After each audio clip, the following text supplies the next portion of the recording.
domingo abençoado, cheio de vida, de alegria, de paz para você e para a sua família. Ao nosso programa Mensagem de Fé, entrando no ar, é Padre Amarildo quem tem a alegria de mais uma vez entrar no seu lar para partilhar com você a palavra de Deus, a palavra da igreja, neste que é o quarto domingo do tempo da Quaresma. Nosso grande retiro de preparação para a Páscoa está seguindo. Logo, logo estaremos celebrando o mistério da paixão, da morte e da ressurreição de nosso Senhor e Salvador Jesus Cristo. Mas antes de entrar no tema da liturgia da palavra deste final de semana, precisamos mencionar o dia que celebramos na última sexta-feira, dia 8 de março, Dia Internacional da Mulher, que não é um dia de homenagem simplesmente, mas um dia de luta, para todas as mulheres, para a sua emancipação, para que tenham direitos respeitados, para que sejam de fato cidadãs nesta grande sociedade que é a humanidade, que é o Brasil, que é a nossa igreja. E falar de direitos, falar de emancipação da mulher, é falar do cristianismo. Se formos olhar historicamente, foi o momento em que a mulher alcançou maior espaço na história. Primeiro, porque temos na Bíblia Sagrada mulheres fortes que deram a sua contribuição para a edificação do povo do Antigo Testamento. Temos um momento sublime na figura de Maria Santíssima, conforme o Evangelho de Lucas, uma mulher ativa, uma mulher que conversou, que dialogou, que questionou a Deus, lá no capítulo 1, quando da anunciação do arcanjo Gabriel, que disse sim, eis a serva do Senhor, faça-se em mim segundo a vossa palavra. E em razão do seu sim, o verbo de Deus, Jesus se fez carne, assumiu a nossa humanidade. Mas temos outros momentos importantes, e lembramos aqui, sobretudo, Maria Madalena. No Evangelho de João, ela é apresentada como apóstola. Aquilo mesmo que aparece com Pedro, Tiago, João, com os outros apóstolos, em Maria Madalena também acontece. Até podemos dizer, a importância dela na história da salvação é ainda maior. Ela não fugiu no momento da paixão, como aconteceu com os outros apóstolos, que se esconderam, que se fecharam atrás de portas. Ela permaneceu fiel até o fim. Ela estava lá de pé junto de Maria, mãe do Senhor, de Maria, mãe de Cleofas, como testemunha das últimas palavras, do último gesto de Jesus pela salvação do mundo.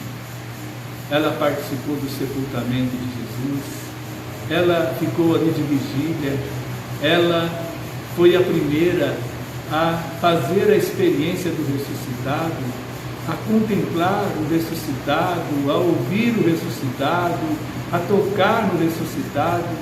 Foi a primeira a anunciar o ressuscitado, a anunciar aos apóstolos que Jesus está vivo, que ele ressuscitou e que os precede na Galileia.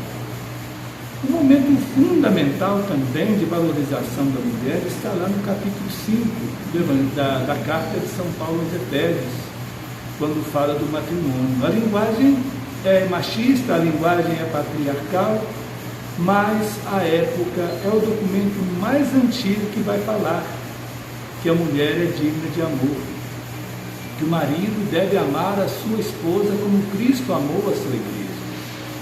Numa sociedade em que os casamentos eram combinação de famílias, eram acordos entre famílias. Então São Paulo vai ali como verdadeiro cristão mostrar que o que faz o casamento ser um sacramento é o amor do marido e da esposa. Então nos traz o primeiro mulher deve ser amada pelo seu marido como Cristo amou a sua igreja.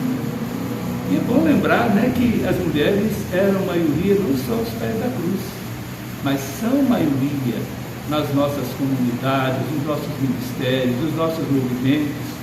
Feliz a igreja por ter tantas mulheres que acreditam em Cristo e que testemunham com sua palavra, com sua vida, que Ele é o Senhor da nossa vida. O Santo Evangelho, neste final de semana, é um texto maravilhoso. Até podemos dizer que é um resumo de toda a Sagrada Escritura.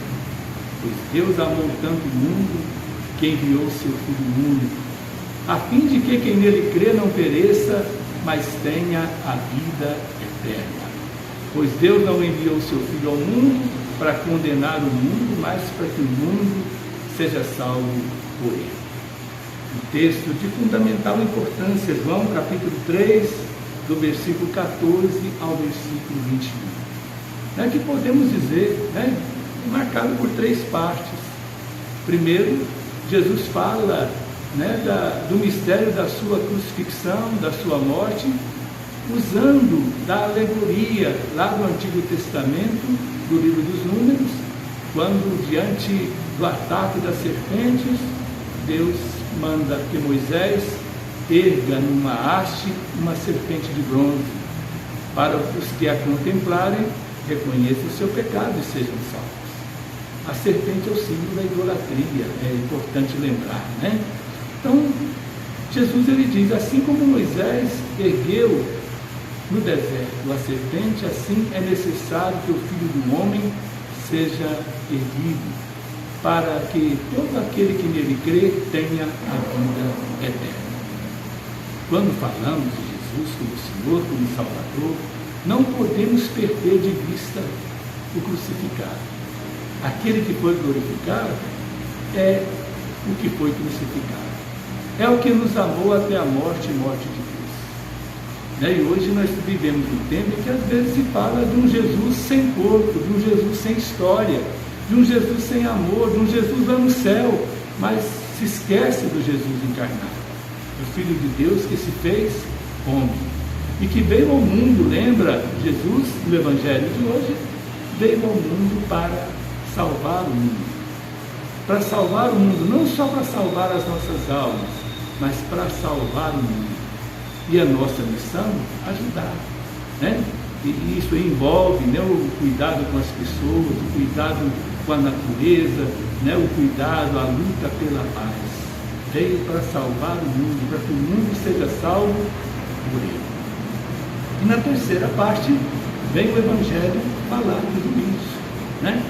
Quem é da luz se aproxima da luz, e quem é das trevas foge da luz. Então Jesus é a luz, Ele é a luz. E será salvo quem dele se aproximar, será salvo quem o buscar com confiança, para que ele vença em nós, vença em nosso mundo as trevas do pecado, as trevas da maldade, do egoísmo, do orgulho, da guerra, da intolerância e da morte.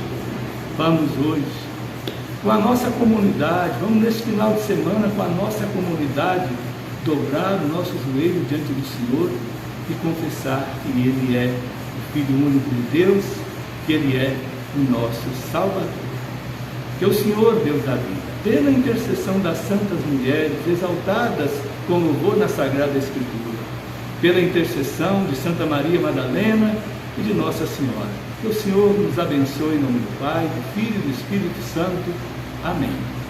Continue ligado na nossa programação.